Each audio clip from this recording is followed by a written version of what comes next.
Fear the Walking Dead Season 2 Episode 8 Grotesque. Now I think about 3 weeks behind on this show because I had no idea it was back on.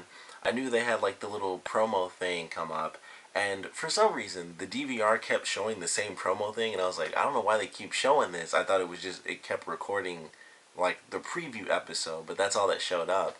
And then I was like, you know what? Something's off because the Talking Dead keeps showing up as a more recent episode. So normally every time an episode records, like any DVR, it shows in order, like, oh, this is when it recorded, and it comes on Sunday. So I'm like, something's off here because it's not showing up, and I just assumed they did the preview like weeks before it came back on AMC. And then I looked into it and I was like, nope, it's been on for like the past 3 weeks. I've just been missing it because this thing kept showing the same stupid little preview instead of showing the actual latest thing that was recorded. Because they're all on the DVR. It just wasn't showing anything except for what came on a month ago at this point. So that was annoying when I realized that. I was like, great, I'm like 3 episodes behind now. And getting into this, I thought this was a really great episode. I was surprised that it only focused on Nick, but it was really good because his journey was so crappy, and just his journey to survival was just insane. And we actually get a little bit of backstory, and we find out specifically what happened with his father and everything. And I thought that was actually pretty well done. It was like, oh, it wasn't just, oh, they broke up. His parents were separated because his father died. So that was a little different. I wasn't expecting that, and it actually leads up to the first episode, and we actually get to learn a little bit about the girl that was in the scene. Although I felt like she looked totally different at the end, but I'm pretty sure. Admittedly, I wasn't paying 100% attention when I was watching this because I was doing a bunch of other crap that I'm behind on. But I'm pretty sure that was the same girl, and it was just interesting the way they did it, and how it focused so much on Nick's relationship with his father and how he wanted to be close to him, but his father was always so tired he would literally come home and go straight to bed, and then he would talk to him and he'd feel like he was kind of listening and he'd hear him, but he just wasn't really there like he should have been, or in the moment like he should have been. So it was interesting him working through that, and that was his practice that whole time. I would assume the whole time. Was dealing with his relationship with his father and what he really wanted to say to him, even over his mother. And he never got that opportunity after all that practice that he had. He didn't get that chance. And it was a really good episode. I really enjoyed that. That was kind of the sadder moment of everything. And then just his journey, as he takes off. And so he's with the woman in the beginning with her and the little boy. And so he's like, I gotta go my own way. I gotta find a place where the dead aren't just monsters and stuff. And he makes this crazy freaking trek. And it starts off simple too. He finds the house and, and he goes to sleep. And this woman is about to destroy him, which, I told her it's a crazy situation. Plus she had, I would assume, her daughter with her. So it was like, alright, they're in a very dangerous situation. She feels she has to defend herself, and he just totally got screwed out of that whole situation because fortunately for him, the plot demanded that he wake up at the last second for no reason. So she didn't bash his head in, but she hits him in the arm. He's like, look, I gotta get my bag so I have something to survive with, which I got at the beginning of this episode, which was supposed to help him last. And it's like, I just need this little bit. And then she hits him in the arm. He's like, okay. And then she hits him in the head. And he's like, now I understand. I'm not getting any of my stuff, so I'm screwed now. I have nothing on me. So then he's just left to wonder, and he finds like the little bit of water. He finds the radio, and he almost gets himself killed because the three random dudes who are just like all the generic stupid people and everything related to the end of the world, where they just kill people for no good reason. Especially in zombie stuff, like post-apocalyptic stuff where it's like, oh, it's nuclear fallout and stuff. There are gonna be raiders and whatnot, and technically you'd have that, in the zombie-based world as well. But it just seems so stupid for anyone who has a gun to be like, let's just use our bullets on this random person who's taking off. What is he gonna do? Tell the cops and they come back and arrest you? Like, just what? Who gives a crap? Just let him run. Like, why are you wasting your ammo? But they're trying to chase him down. He ends up escaping. Then he goes through the whole thing with the cactus, and I was like, oh, he's finally got his moment. He found a bunch of cacti, pop them open because of course I think it's really common where you always hear like, oh, there's water inside of if you find a cactus or whatever in the desert, there's water in a cactus. And that just wasn't the case. And then he ate it, and as he was eating it, he was like kind of vomiting. I was thinking like, I swear I saw something else on TV where it was like you can't actually eat the cactus because it make you sick. And I think that's what happened. That's why he threw up. And like that next scene, it wasn't just super nasty. You can drink the water from a cactus, which can also mess you up, by the way, even though that was technically an Avatar The Last Airbender. But you can get messed up from cactus water, and if you eat a cactus, that can actually just flat out make you sick, and not even hallucinate. You can just flat out end up being sick. So sadly, that didn't work for him. The whole water in the cactus thing. So he keeps going.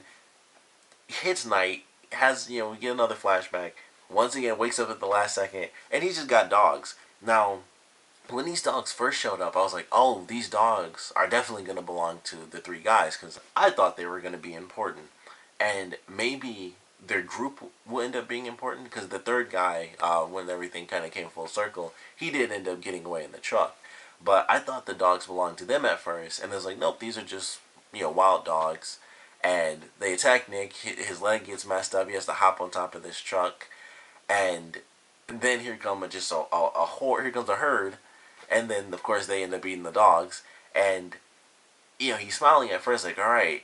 I thought it was just because he'd have a chance to put the blood on it, and maybe that's what it was. I guess it was a combination. But when he went over to the dogs, he picked up like a little piece of raw meat, and I was like, that's a terrible idea to me. And like, I understand if they were just dead, like if he killed the dog and then cut it open or whatever, but to go behind a zombie one is like, oh, if they bite you or scratch you, that's it. The last thing I'm going to do is eat any food where they've been breathing all over it and touching it, and that virus could be amplified. Like of course they don't know at this point the whole thing, like in the regular series where it's like everyone's infected. If you die, you turn no matter what.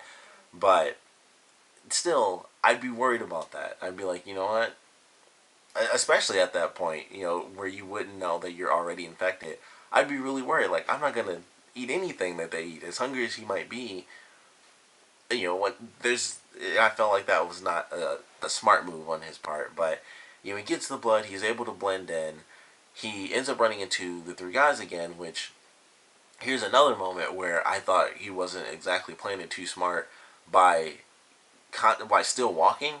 I would have just dropped down like, oh, well, I'm done. I'm just going to lay down here on the ground, because there's no way in the world. Like, they, of course, with it being, a TV show, they miss, but they get all the zombies around him, and he's just going through, and, like, they get the one right in front of him, and all the blood, splatters on his face and stuff, and it was one of those things where it's just like, man, this is a terrible idea, and he kept walking, and I love that scene. I'm not gonna lie, because it was a tense scene, and I figured he wasn't gonna die, but it was still a cool tense scene. I just was like, man, this is a terrible idea, because he could at least get shot in some regard, but they were doing like only headshots, so of course, it made it a bit less dramatic in a sense.